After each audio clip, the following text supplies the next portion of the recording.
Buenas noches, bienvenidos al banquillo, gracias por estar con nosotros. Revisamos hoy la situación que se vive a nivel de la Empresa Nacional de Energía Eléctrica, los grandes retos de la estatal. En el Congreso de la República se ha iniciado un proceso de socialización de adendas a contratos de generación. ¿Qué tanto provecho se sacará por parte de la institución? ¿Vamos en una ruta de rescate o seguiremos hundiéndonos con la Empresa Nacional de Energía Eléctrica? Nuestros invitados de hoy para hablar sobre el tema en la ciudad de Washington está Edgar Aguilar, es un experto en estos temas. Buenas noches, Edgar, gracias por estar con nosotros. Buenas noches, Rosendo. Es un gusto estar acá hablando de este tema tan importante para el país. Muy bien, ya iremos con usted aquí en los estudios de Al Banquillo. Samir Sirji es el director ejecutivo de la Asociación Hondureña de Energía Renovable. Samir, bienvenido, buenas noches. Rosendo, buenas noches, un gusto estar aquí con ustedes. Bueno, Edgar, ¿qué debemos esperar de esta revisión de contratos, las adendas que han generado mucha polémica a nivel de país, por cuanto hay algunos contratos que deben ser analizados a profundidad para no generar suspicacia? Gracias nuevamente por estar con nosotros. Sí, bueno, pues lo que debemos esperar es que sea un proceso transparente, que sea un proceso que lleve a resultados, que tenga un impacto en la tarifa, en reducirla, que ayude a mejorar las condiciones financieras de la ENE y que siente un precedente para contrataciones futuras y que pues nos lleve a una nueva contratación, ojalá mediante una licitación pública e internacional con la veeduría de la sociedad civil. Eso es lo que deberíamos de esperar. Pero otra cosa es la realidad, ¿verdad? ¿Qué es lo que estamos viendo? Al momento de hoy todavía no se han publicado los contratos ni se han publicado las adendas. Es verdad que se ha estado transmitiendo por las redes sociales, ya sea del Congreso, de la ANE, las discusiones de estas adendas, pero el público en general, la sociedad civil, diferentes actores interesados en que este proceso pues tenga éxito y un impacto positivo, no hemos conocido toda la información todavía. ¿Qué le recomendaría a la clase política? Porque esto es de técnicos. Usted y Samir, que ya lo tenemos aquí con nosotros, conocen y saben de cómo se maneja la industria. Pero aquí quien va a decidir es la clase política. ¿Qué les diría? Pues yo les diría que no repitan los errores del pasado, en que especialmente en este momento en el Congreso Nacional se aprueban contratos sin las consideraciones técnicas, sin las consideraciones financieras. Y acá es importante que los diputados en este momento se hagan varias preguntas. En primer lugar, preguntas sobre las condiciones originales de cada contrato. Esto incluye como de cuánto era la capacidad original, de cuánto era la cantidad de energía a entregar originalmente, cuánto era el precio total original del contrato, cuánto era el plazo original del contrato en años, cuánto era el costo total del contrato por el resto de la duración del plazo original y cuál era la ubicación original de cada proyecto y que esto lo comparen a los mismos datos con la nueva propuesta. Entonces, que se pregunten, ¿se amplió la capacidad de la planta? ¿Por qué se amplió? ¿De cuánto es el nuevo precio del contrato? ¿Se amplió el plazo de tiempo del contrato? ¿Por cuánto tiempo? ¿Por qué? ¿Cuánto sería el costo total del contrato por el resto de la nueva duración? Y pues otras preguntas como esta para de verdad hacer una comparación de costos. Hasta ahorita lo único que se ha publicado es que se dice se va a ahorrar esto, pero es el trabajo en este momento de los diputados de hacer las preguntas necesarias, tener los datos y en base a eso, pues ver si de verdad hay un ahorro o no. ¿Se sienten incluidos, Samir, ustedes que están dentro de este servicio que presta el sector privado al Estado para mejorar la institución? Buenas noches nuevamente. Buenas noches, Rosendo. Sí, nosotros en el caso de la Asociación Hondureña de Energía Renovable hemos venido trabajando, puedo decir fielmente que hemos venido trabajando con las autoridades del estatal. De hecho, en este momento estamos trabajando tanto con parte del equipo del ENE, con parte del equipo de la Secretaría de Inversiones, para ver qué proyectos podemos echar a andar, qué proyectos podemos impulsar para beneficio del país. Creo que Edgar acaba de tocar un punto toral en este momento, y es qué es lo que tienen que revisar los diputados. Y esto se reduce a un tema fundamental, que son los beneficios. ¿Cuáles son los beneficios que cada una de estas adendas va a traer al país y va a traer a la ENE? Esos beneficios vienen en diferentes formas. Algunas van a venir en temas de costos. Bueno, creo que todas vienen en función de costos. También vamos a ver en temas de ubicaciones y también en capacidades, en función de lo que requiere la ENE, en función de lo que requiere la matriz energética. Y evidentemente, como lo dijo Edgar, es fundamental que se revise cuál era el precio anterior y cuál es el nuevo precio que se estará oficializando con la firma de estas adendas. Cada una de estas empresas ha pasado por un proceso. Ha sido un proceso que no ha sido sencillo. Nosotros lo dijimos desde un inicio: esto no va a tomar 3 meses, esto va a tomar 1 año y medio. Y eso es el tiempo que ha tomado, y ha sido duro. Ha sido una negociación donde han sido procesos técnicos, evaluaciones financieras, evaluaciones técnicas. Recordemos que cada una de estas empresas venía con un modelo financiero que había que ajustar. La negociación no se dio en base a una equivalencia financiera como tal, pero al final cada empresa hizo un sacrificio para poder apoyar y poner su granito de arena para el ENE, para la población y para la matriz, para el sector eléctrico. ¿Qué riesgos tenemos ahora mismo frente a la realidad que el abonado está viviendo? Hay apagones. Aquí nos han trasladado ahora un término que es desconexión por sobrecarga de líneas. Eso el pueblo lo conoce como apagones, por un lado. Y del otro lado vemos el compromiso que debe asumir el Estado con el pago, que ese ha sido otro de los grandes problemas históricos del ENE. ¿Cómo se debe estructurar para tener armonía en el servicio? Bueno, aquí la ENE tiene tantos problemas que creo que todos conocemos. Son problemas que se vienen arrastrando históricamente, que parten, número 1, de la falta de inversiones, número 2, del incremento del índice de pérdidas técnicas y no técnicas. Probablemente se lo podemos poner como el primero, porque ese es el que deja a la ENE con unas finanzas deterioradas que no le permite realizar inversiones. Y tercero, obviamente, la gobernanza del sector. La gobernanza del sector es fundamental para que, en conjunto con una salud financiera del sector eléctrico, se puedan realizar las inversiones que se requieren. Nosotros tenemos, solo en la AER ahorita tenemos 500 megavatios en proyectos hidroeléctricos que están listos para construirse. Tenemos otros 300 megavatios que requieren apoyo en lo que es licenciamientos ambientales y otros procesos dentro de lo que es el Estado.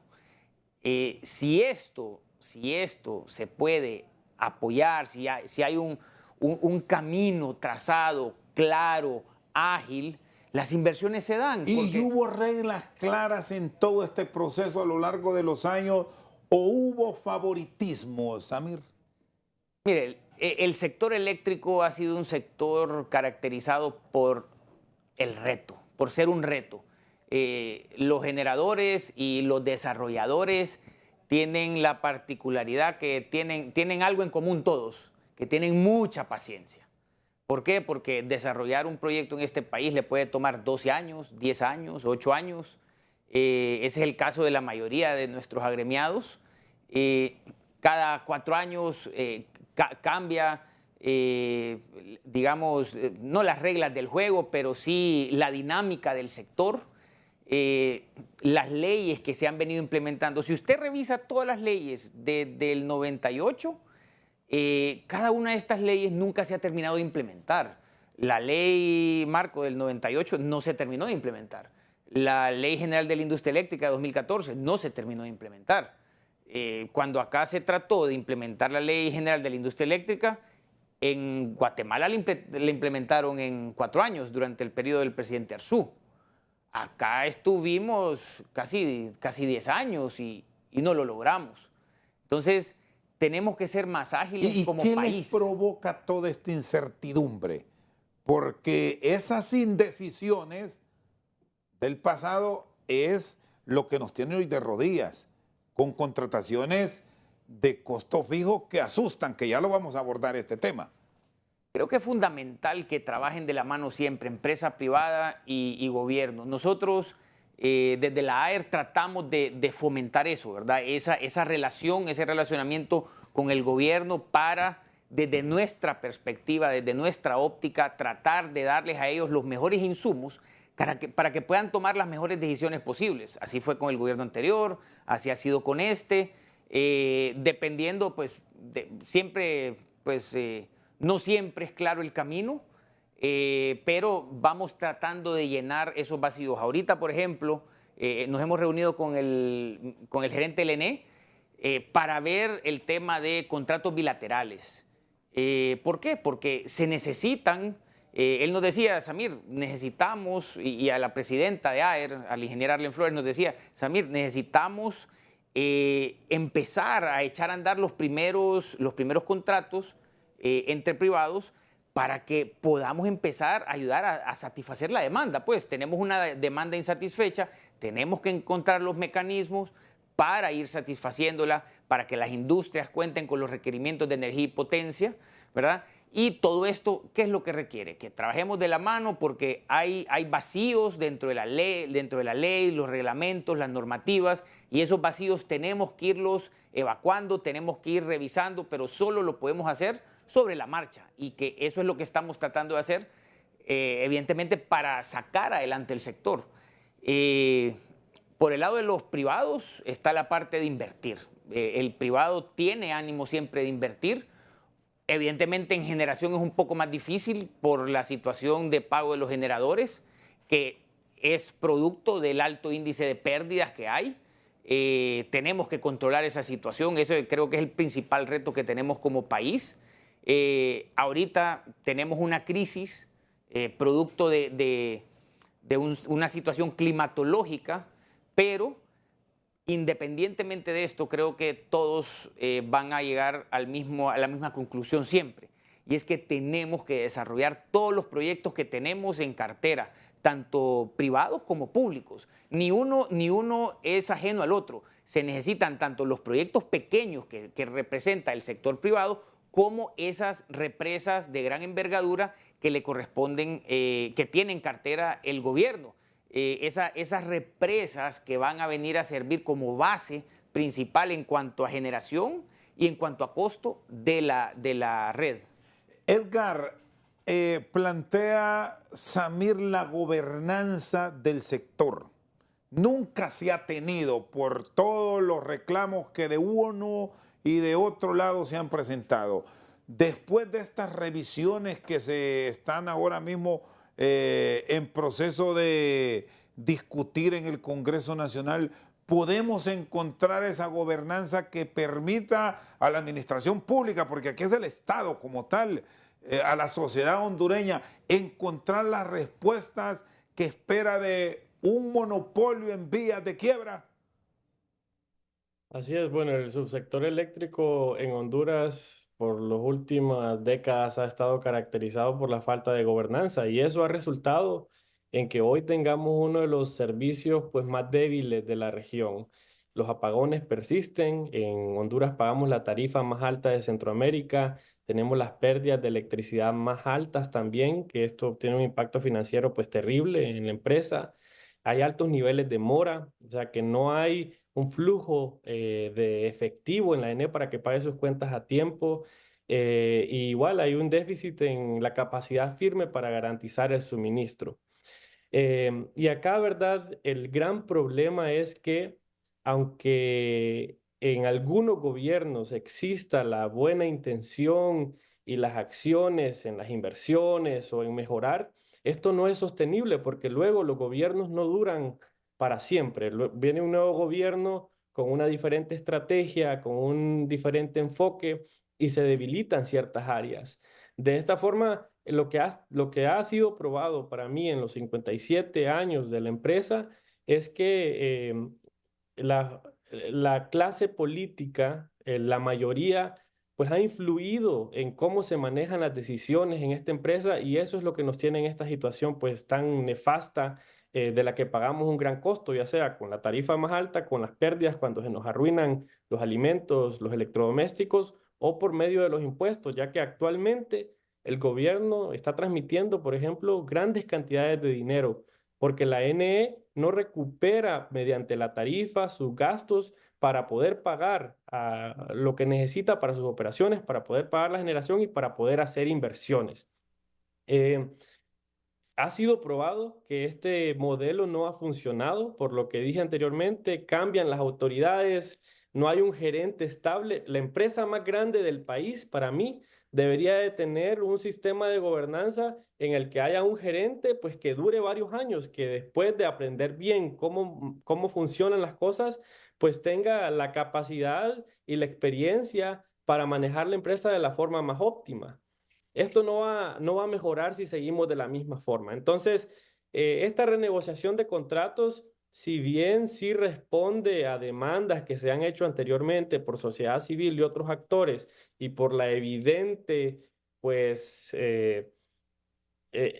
la evidente presencia de privilegios exagerados en algunos contratos, sí responde a esto y esperemos que tenga pues buenos resultados y que no más bien lleve a costos más altos, pero no responde a ese problema toral en el subsector eléctrico y en la ENE, y es que los intereses políticos pues se mezclan en lo que debería de ser una empresa manejada estrictamente bajo los criterios técnicos y los criterios financieros. Muy bien, voy a ir a una pausa. Dejo la interrogante planteada para que tengamos sus respuestas, tanto de Edgar como de Samir.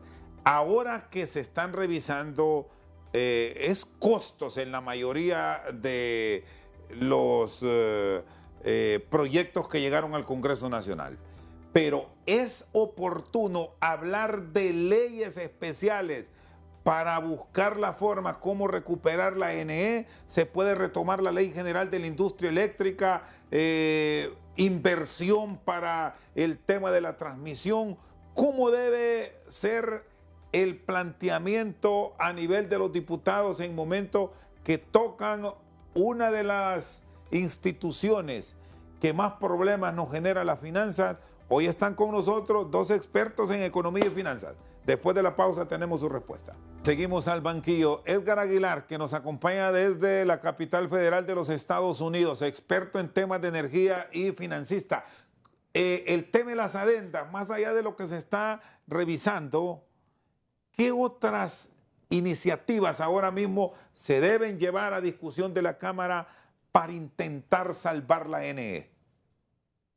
Sí, bueno, pues acá se necesita de una vez por todas un enfoque bastante integral y me gustaría hacer hincapié en agregar condicionalidad a las transferencias de fondos que se hacen a la NE, especialmente para el Programa Nacional de Reducción de Pérdidas.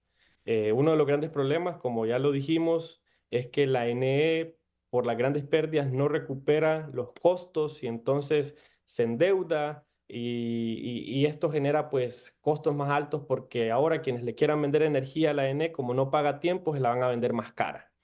Entonces, al Programa Nacional de Reducción de Pérdidas en 2023 se le transfirieron alrededor de 5.000 millones de lempiras pues se vio que muchos de estos fondos no se usaron pues de la forma eficaz, especialmente para adquirir el equipo. Entonces, es importante que en el contexto de esta renegociación de contratos también se hable sobre cómo el Congreso pues también va a exigir resultados y en base a eso, pues transferirá o no más fondos a la ANE.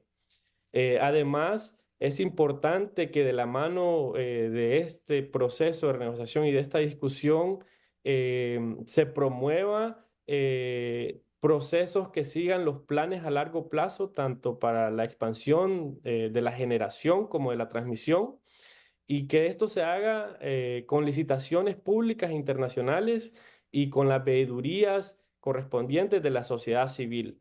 Yo la verdad que no entiendo por qué es tan difícil en Honduras ver una licitación pública internacional. Yo creo que ahí es donde las actuales autoridades de la ANE deberían de demostrar que de verdad quieren hacer las cosas bien. Si seguimos con procesos pues, de renegociación, que de pláticas, esto da mucho espacio a la discrecionalidad. Por ejemplo, en este proceso nunca publicaron una guía con los parámetros para esta renegociación.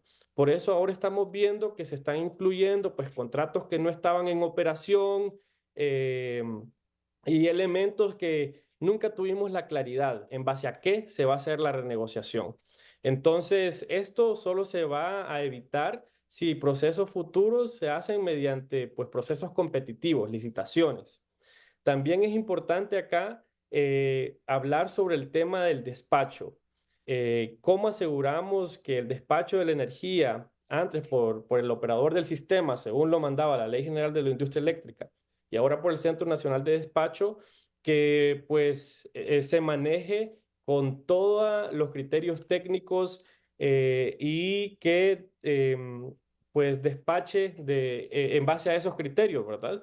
Actualmente, pues yo veo que se publican algunas fotografías de funcionarios en el Centro Nacional de Despacho y esto no me parece correcto porque debería ser una institución que perdura sobre el tiempo, la que esté mandando los comunicados y no una persona. Las personas en estas empresas, ¿verdad? No duran para siempre. Entonces, acá en lo que se debe de enfocar los esfuerzos es en fortalecer las instituciones, fortalecer el despacho, fortalecer el regulador para que defienda los intereses de los abonados y ver ahí pues esa complementariedad en los roles, pero no en vez de eso pues una colaboración en la que no se tiene en primer lugar los intereses de los usuarios. Sí, Samir, el sector que invierte en la generación de energía, entiéndase esta fotovoltaica, eólica, térmica y la energía limpia, la que ustedes les apuestan, ¿qué reclamaría ahora para tener una institución efectiva en el servicio? ¿O usted comparte lo que hemos escuchado de algunos colegas suyos financistas que dicen que hay que venderla, que hay que dársela al sector privado que la administre? No, creo que lo que necesitamos, esto generalmente no se cuenta, pero hay que saberlo. Los generadores tienden a tener muchos problemas en lo que es el despacho, porque la red del ENE no es perfecta, requiere muchas inversiones. Y eso es algo que en el caso de la transmisión creo que sí podemos reconocer que este gobierno específico ha iniciado un proceso de inversión en líneas de transmisión bastante fuerte. Ahí creo que hay un reconocimiento muy grande para este gobierno. Esperamos que esas inversiones continúen. Hay varios procesos de financiamiento que están entrando, que están viniendo de afuera. Hay varios fondos que ya están registrados en CEFIN y proyectos que ya están encaminados, otros que se van a licitar. En el caso de distribución sí que obviamente hace falta mucha inversión todavía. Están a punto de hacer una repotenciación en 21 o 20 subestaciones, si no me equivoco. Pero se necesita aún más inversión porque hoy por hoy tenemos, por ejemplo, dificultades, incluso pequeñas centrales hidroeléctricas, para poder sincronizar sus plantas debido a bajos voltajes y situaciones de esta naturaleza. Generalmente los generadores privados, sus equipos tienden a durar un poco menos que lo que deberían por las mismas fluctuaciones de la red. Eso significa que tenemos una red en Honduras que no es del todo estable, requiere mucha inversión. pero para eso necesitamos atacar el tema de pérdidas. Creo que el tema del presupuesto del ENE hay que revisar, obviamente, hay que exigir resultados a cambio de ese presupuesto. Creo que una de las cosas que también necesitamos para que no se frenen las inversiones, especialmente en generación, y especialmente generación renovable, que es lo que más tenemos, que es lo que nos va a evitar fugas de divisa, es lo que nos va a evitar también estar emitiendo tantas emisiones a la atmósfera.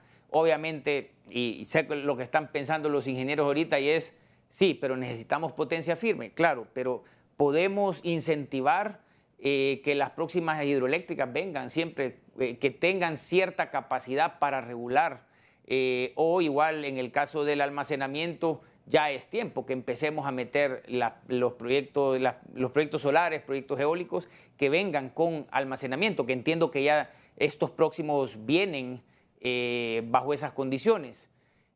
Pero es fundamental que se esté al día con el generador. ¿Por qué? Porque luego, si el generador, que es el principal proveedor de la ENE, está con una deuda enorme, entonces la vista o la opinión de un nuevo inversionista va a tender a ser negativa. No es el caso de todos. Algunos siempre van a querer invertir, siempre hay inversionistas, pero tiende a sentar o mostrar una mala imagen, y creo que esa imagen la tenemos que ir lavando. Nosotros nos sentamos constantemente con el gerente del ENE y con el gerente financiero del ENE, y en ese sentido los últimos números que vimos fue que el año 2023 se pagó el 98% de lo que habían facturado las plantas. Pero claro, venimos arrastrando un saldo desde hace varios años atrás. ¿En cuánto está la deuda? Ahorita creo que está sobre los 14.000 millones. Entonces, ese saldo es el que tenemos que lograr cancelarse. No es fácil para el Estado encontrar financiamiento para financiar deuda. Bueno, de hecho está la promoción, no sé si ya arrancó o se va a lanzar, de buscar colocar bonos del Estado, y va toda esa plata para el ENE. Se habló incluso hasta de cifras de 800 millones de dólares. Creo que estaban apuntándole a 9.000 millones, que básicamente es para cancelar todo lo que está en mora. Y es correcto lo que quieren hacer, porque se necesita, para que entren inversiones, así como entraron después del 2007, con el decreto 70-2007, empezaron a fluir las inversiones en el sector renovable. ¿Pero por qué? Porque en aquel momento las pérdidas eran bastante bajas, estaban en niveles aceptables para Honduras, por tanto se mantenía al día a los generadores. Entonces era fácil hacer que un proyecto fuera bancable. Hoy por hoy, hacer que un proyecto sea bancable en Honduras es un reto titánico. La última planta que entró fue Yaguala, y creo que es una inversión con varios bancos, pero ese es un logro para Honduras, haber llegado a operación comercial con esa planta. Entonces, el gobierno en este momento está buscando poner al día los generadores para lavarle la cara al sector eléctrico. Mire el caso de Dominicana. Dominicana ha tenido pérdidas en el orden de las que tenemos en Honduras, pero lo que hacía el gobierno dominicano era que mantenía al día a los generadores. ¿Por qué? Porque es que la demanda no para, Rosendo. La demanda crece y crece y crece, y eso no lo paramos. Y si no, pregúntele al ministro, llámelo, invítelo al programa, y él le puede contar de que cada vez que ponen un transformador nuevo, inmediatamente está al máximo. Ahora, aquí hay un elemento interesante a plantear. Se está contratando energía nueva con algunas compañías que incluso solo cambiaron de nombre, y es una generación cara. ¿Y cómo la vamos a llevar al usuario esa transmisión, sobre todo en el Valle de Sula? Es donde nos están generando mayor dificultad ahora. No es proyectar un endeudamiento mucho más grosero para la hacienda pública, hacer esa compra o contratación sin tener la transmisión ideal, Samir. Bueno, en el caso si se refiere al caso de CEXA, ya que estamos hablando del Valle de Sula, la energía producto de esa planta tenemos entendido que va a ir a satisfacer gran parte de la demanda del Valle de Sula. El Valle de Sula ahorita tiene un enorme déficit, eso es algo que lo hemos analizado al interno del sector privado y es una demanda existente, hay un déficit existente en el Valle de Sula que de ahí es donde se va a satisfacer, pero también hay que tomar en cuenta toda esa demanda que está dormida. Solo en San Pedro Sula, me comentan los industriales de San Pedro Sula que hay 33 edificios que no se han construido por falta de energía. Entonces, cuando empecemos a inyectar energía en el Valle de Sula, cuando empecemos a satisfacer esa demanda, vamos a activar un sector importante de Honduras, que es la construcción, para generar empleo. ¿Y las líneas de transmisión van a estar listas cuándo? Porque esto tampoco es que porque tengo el dinero ya va a estar. Es correcto. Eso implica inversión a corto, mediano y largo plazo, y lo ideal sería que todos esos procesos, como planteaba Edgar, se hagan a través de procesos de licitación pública internacional y no que vengan por arreglos políticos, por amistades a dárselo, incluso a empresas que en el pasado han tenido problemas. Nosotros, en el caso de nosotros como generadores renovables, tenemos contratos que están ahí, son adendas que están entrando y son proyectos que vienen, son contratos pasados. Hay que tomar algo en cuenta, Rosendo, y es que hay muchos contratos que están pendientes de construirse, que se deben de construir. No podemos, si nosotros descartamos todos los contratos que están ahí pendientes de construirse, con lo que nos tome en Honduras hacer una licitación, aquí nos quedamos sin energía. Tenemos que echar a andar los contratos que están pendientes de ejecución. Esos contratos... ¿Cuántos hay? No, yo creo que nadie tiene el dato exacto. Sí, porque no, si usted pregunta... Dice que los repartieron incluso en su momento. Bueno, eso no lo sé. Lo que sí sé es que se han hecho revisiones tanto en la ENE, en la Secretaría de Energía. Nosotros nos hemos sentado incluso con la ENE y la Secretaría de Energía como para tratar de darles un poco de luz de cuáles son proyectos que se pueden construir, proyectos que podrían estar operando en 2 años o en 3 años, que serían de gran beneficio para el país. Entonces, no podemos desconocer que hay una importante capacidad ahí que necesitamos echar a andar. Porque el país necesita la energía, Rosendo. La licitación de usted tocó un tema actoral ahorita, el tema de las líneas de transmisión. No es un tema fácil. Una línea de transmisión se construye en 2 años, 3 años, si no tenemos retrasos. Pero lo que es una línea de transmisión puede tener ciertos problemas sociales, el tema de servidumbres, que no es sencillo. Entonces, lo importante es ir trabajando en paralelo. El tema de la licitación de 1.500 megavatios, el gran reto ahí va a ser que las líneas de transmisión lleguen a la misma fecha que llegue la generación a entrar en operación comercial. Es decir, proyectos paralelos, no tener la potencia y no saber cómo llevarla donde se requiere. Tener las subestaciones también listas. Y lo otro que es fundamental es que todo, y eso creo que sí se está llevando a cabo, es... que toda la generación, todas las inversiones tienen que ir en función de los planes que van haciendo los técnicos del Centro Nacional de Despacho.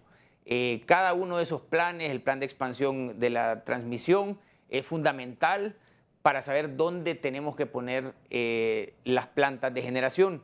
Eso va en función obviamente de la demanda, para que no tengamos proyectos que están en zonas aisladas. No podemos tener proyectos muy distantes de lo que es la demanda.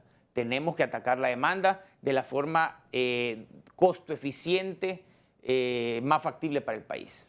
Samir Sirgi, de la Asociación Hondureña de Energía Renovable, y Edgar Aguilar nos acompañan esta noche en Al Banquillo. Hacemos una pausa, ya volvemos.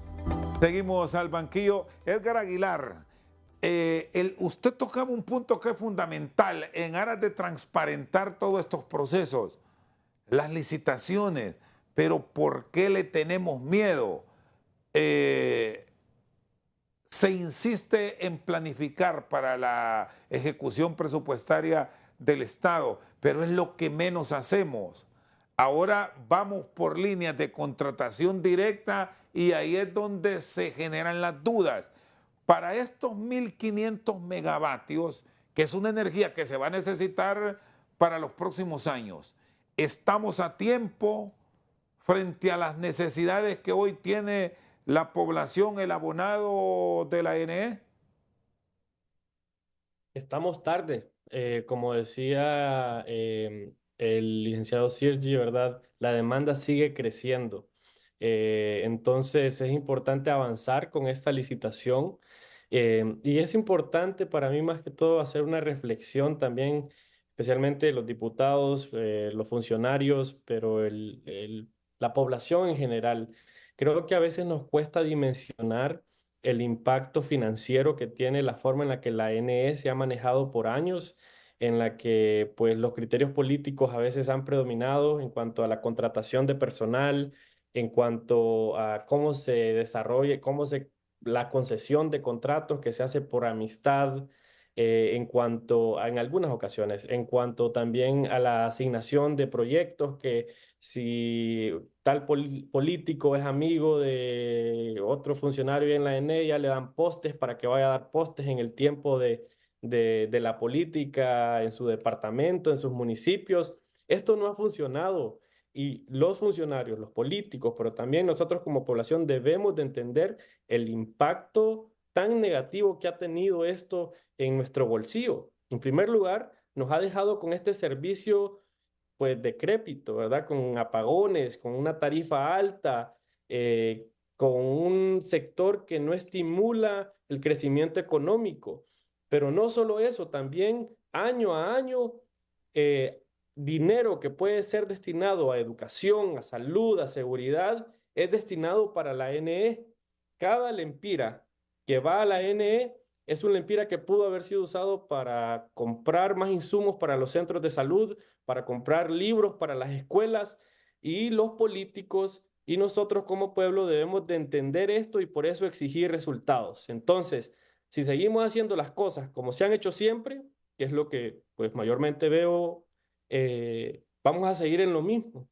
Creo que eso es muy importante y por otro lado, relacionado a este tema de la renegociación de contratos, anteriormente y al principio yo planteaba algunas preguntas esenciales que en este caso los diputados deben hacer a medida discuten las adendas, pero con los contratos que estaban en operación. Ahora bien, hay dos contratos en esta renegociación de proyectos que no han estado en operación. Uno de esos es el caso de Sexa, pues no, una empresa o una empresa de generación no renovable, y por otro lado tenemos a San Marcos Wind Energy en el lado de las renovables. Y aquí también me gustaría plantear y aprovechar este espacio para compartir algunas preguntas clave que los diputados deben hacerse. Primero es preguntar si la planta está en operación comercial, tener esto claro. Segundo, la pregunta de cuál era la ubicación, el sitio de conexión del proyecto, de cuánto era la capacidad original, cuánto era el precio total original del contrato, cuánto era el plazo original del contrato y cuánto era el costo original del contrato. Luego preguntarse de cuánto es el precio total del nuevo contrato, si se amplió el plazo, cuánto sería el costo del contrato por el resto de la nueva duración y considerando también la ampliación del contrato de cuánto es el ahorro. Y en este caso de las renovables también es importante porque se ha venido discutiendo el ahorro tomando en cuenta, por ejemplo, 3 centavos que se estaban dando a las solares. Entonces, pero este incentivo nunca se ha pagado. Entonces, sin tomar en cuenta esto que nunca se ha pagado, ¿cuál de verdad sería el verdadero ahorro? Entonces, bien, creo que es un momento clave para que el Congreso Nacional, los diputados demuestren que van a defender el interés de los usuarios y que van a hacer una revisión minuciosa, porque como lo dije, cada una de estas acciones, las pérdidas, las contrataciones, es lo que han traído a este momento o a esta situación que hemos vivido por los últimos años con un servicio de mala calidad y pues transfiriendo fondos que tristemente el país necesita para otros sectores. Y aquí hay un punto que me gustaría también la participación de Samir en ello, es el tema de los costos fijos, porque es un término que tienen todos los contratos que han firmado, no importa la generación que se dé. Pero, ¿cómo debe ser planteada esa negociación frente a las realidades? Porque se ha cuestionado mucho esa famosa colita. No se pueden quitar por asuntos de inversión. Todos los contratos deben tener un costo fijo porque si no nadie viene al país. Pero ¿cómo manejarlos para hacer rentable el servicio al Estado? Porque estamos encontrando, según lo que hasta ahora conocemos, que esta última generación que ya está entrando o va a estar disponible para el Valle de Sula, tendrá el costo fijo en los próximos 6 meses más alto en la historia de Honduras, un promedio cercano a los 7 millones de dólares, algo como 170 y tantos millones de lempiras por 6 meses. Y si vamos con esas cantidades, pues ya sabemos cuál es el destino que vamos a tener, Edgar y Samir. Edgar. Sí, bueno, acá ese es el resultado de procesos que no salen de la competitividad, ¿verdad? Y también es el resultado de lo que hemos hablado sobre la falta de credibilidad en la empresa, en la NE, como único comprador de la generación. Entonces, volvemos al tema de las pérdidas. Si la NE fuera un comprador creíble con el efectivo para pagar a tiempo su factura, esto pues contribuiría a que ofrecieran la generación a costos más bajos porque los generadores, por ejemplo, podrían acceder a préstamos o a las finanzas necesarias con unas condiciones más favorables y esto se transfiere también a lo que la N paga pues siendo más bajo. Entonces, la ENE tiene que fortalecerse financieramente primero, por una parte, y por otro lado, ¿verdad? Los procesos deben de ser competitivos y transparentes. Samir. Bueno, creo que es fundamental los tiempos. Para tener costos competitivos se tienen que hacer licitaciones en tiempo y forma. La Ley General de la Industria Eléctrica nos indica o nos obliga a hacer licitaciones con al menos 2 años de anticipación. Si hubiéramos hecho la licitación de 450 megavatios en 2017, si no en 2018, 2019, 2020, 2021 y 2022, pues estaríamos en otras condiciones. La licitación de 1.500 megavatios, por ejemplo, creo que va a tener un buen tiempo. Obviamente ya viene una porción de esa capacidad, ya viene en un desfase de tiempo. No toda, pero sí una proporción, esos 450 megas que ahí quedaron pendientes. La licitación de 1.500 megavatios en la reunión que tuvimos con las autoridades indicaron que iba a ser bajo la modalidad de subasta inversa, lo cual es una modalidad que se ha utilizado en Guatemala para ayudar a que sean más competitivas las propuestas. Hay que ver obviamente la situación de Honduras, como les digo, hay muchos factores que van a influir en que podamos comprar energía a un buen precio. Pero lo primero, tenemos que ser atractivos. Tenemos que ser atractivos y lo otro que el hecho de hacerlas en tiempo y forma, las licitaciones, va a evitar que tengamos que estar haciendo compras de emergencia o que tengamos que estar teniendo que hacer maniobras para resolver. No quisiera estar de verdad en los zapatos del gerente del ENE porque creo que es el trabajo más complicado ahorita en Honduras. Yo siempre se lo digo, le toca bailar con la más fea. Lo comentábamos antes, cuando el tipo agarró la gerencia del ENE, cuando realmente, hombre, nadie quería agarrar ese monstruo de 1000 cabezas. No es una tarea fácil. Por nuestro lado, por el lado del sector renovable, estamos en toda disposición de apoyar para que estas inversiones se den. Son importantísimas las licitaciones, es fundamental para garantizar, disminuir el precio de la energía en Honduras, pero también en este momento es fundamental que echemos a andar lo que tenemos a disposición inmediata. Eso es fundamental porque en 2 años vamos a estar nuevamente con temas de diésel. Mire, el año pasado el año pasado esperábamos que este verano de 2024 no fuera tan agudo, tan grave. Pensábamos que iba a ser más suave que el del año pasado y no está siendo de esa forma. ¿Y cómo va a ser en 2025? ¿Qué va a suceder en 2026? Entonces necesitamos tener toda la capacidad que podamos operando. No podemos ir de a poquito, no estamos en esas condiciones. Esto es una situación climatológica en toda la región, pero nosotros somos los que ya traíamos una crisis. Entonces se nos ve agravada ante la situación climatológica. Samir Sirje y Edgar Aguilar están con nosotros al banquillo. Hacemos una pausa, ya regresamos. Seguimos al banquillo, revisamos la situación de la Empresa Nacional de Energía Eléctrica y las discusiones de adendas en el Congreso Nacional. Todas estas oportunidades que se abrieron para la generación de energía y la compra para Honduras, ¿por qué no funcionaron? Aquí nos hablaron de ir al mercado de oportunidades, que era una opción, de promover la generación que ustedes ponen en servicio con energía limpia, pero al final seguimos esperando y ese SNE sigue siendo un dolor de cabeza. Creo que todo hondureño que tiene servicio de energía en algún momento de este año no ha tenido un buen concepto del estatal, porque hay apagones. Mire, creo que no hay modelo malo. No, yo creo que no hay un modelo malo.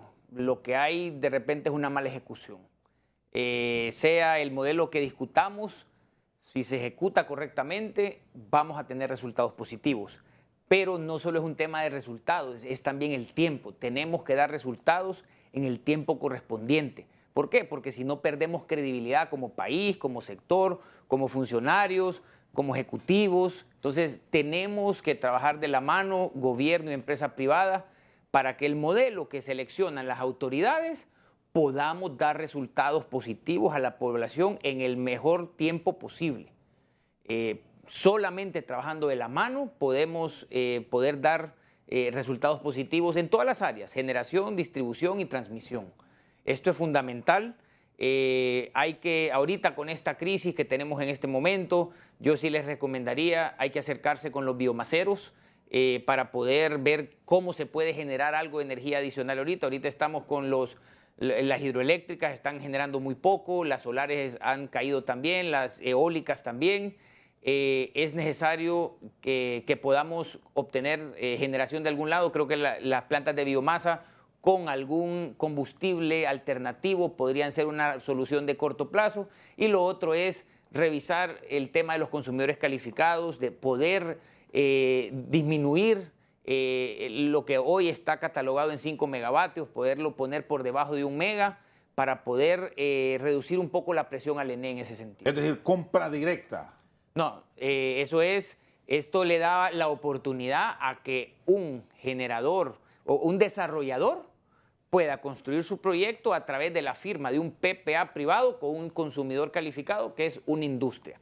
¿Por qué? Porque el banco sí me va a financiar si yo le llevo un PPA privado, pero si le llevo un PPA con la ENE, las probabilidades son bastante bajas mientras sigamos con el nivel de deuda. Es decir, la misma situación financiera que tiene el estatal es la traba. Claro, porque lo primero, cualquier banco, cualquier financista, lo primero que le va a preguntar: ¿y cómo me vas a pagar? Esa es la pregunta del millón. Y en estas circunstancias, Edgar, usted que está en el centro financiero del mundo, los acreedores seguirán viendo opciones en recuperar la NE, o ya esos desembolsos que en su momento siempre fueron observados en rojo por el Fondo Monetario Internacional ya no importan. Creo que acá es muy importante que se demuestren resultados positivos con el Programa Nacional de Reducción de Pérdidas, que de hecho es parte actualmente, ¿verdad?, de los indicadores que el Fondo Monetario le da seguimiento en el acuerdo que tiene con el país. Eso es clave, reducir las pérdidas, porque esto pues le da el flujo de caja a la ENE que necesita para costear sus operaciones y pagar por gastos a tiempo. Pero por otro lado, el sector comparado especialmente a otros de la región no es el más llamativo para inversionistas, ¿verdad? Mientras sigan las pérdidas altas, mientras siga también pues un mercado bastante impredecible, en el que las reglas no son totalmente claras y no se siguen históricamente. Entonces, mientras no se demuestre esa madurez, que como lo decía también el señor Sirgi, ¿verdad? Diferentes modelos de repente pueden funcionar y pueden haber argumentos para que pues, se liberalice más o argumentos para que haya un control más estatal, como ha sido siempre y que no ha funcionado en el país, pero lo que no han habido son resultados. Entonces, mientras cualquiera de estos modelos demuestre los resultados, se crearía pues un ambiente más amigable y más llamativo para los inversionistas. Actualmente, especialmente si comparamos al subsector eléctrico de Honduras con el de Guatemala, el de El Salvador, Costa Rica, pues no es el más llamativo. Entonces, hay mucho trabajo que hacer porque hay mucho dinero que se necesita acá y eso es importante también entender. El gobierno Y solo, los fondos aquí, públicos, no van a poder hacer todas las inversiones. y aquí hay otro elemento que se debe considerar, sobre todo por esas circunstancias que exponía Samir, estamos viviendo de la enorme contaminación. Esa energía que en su momento se certificó como energía sucia por los gases que emanan las plantas, esta de diésel, para el caso que va a entrar en funcionamiento, se debería tener todo el cuidado para ir buscando también alternativas que contribuyan de paso a la salud nuestra con todo lo que estamos viviendo ahora mismo. Y eso es lo que se está incorporando, potencia de diésel. No, así es, Rosendo, y muy importante ese componente, ¿verdad? De que en Honduras ya estamos viendo de una forma muy grave los efectos del cambio climático. Pero por otra parte también mostrar un compromiso y acciones contundentes en cuanto, por ejemplo, a la adopción de energías verdes, facilita el acceso a algunos fondos que podrían abaratar costos de la energía. Entonces, esto regresa a lo mismo de seguir los planes y de incorporar ahora más que nunca también estas consideraciones ambientales. Muy bien, gracias Edgar, muy amable. Edgar Aguilar, experto en temas energéticos, que nos ha acompañado directamente desde Washington y aquí en el estudio de TSI, Samir Sirgi, director ejecutivo de la Asociación Hondureña de Energía Renovable. Por su sintonía, muchas gracias.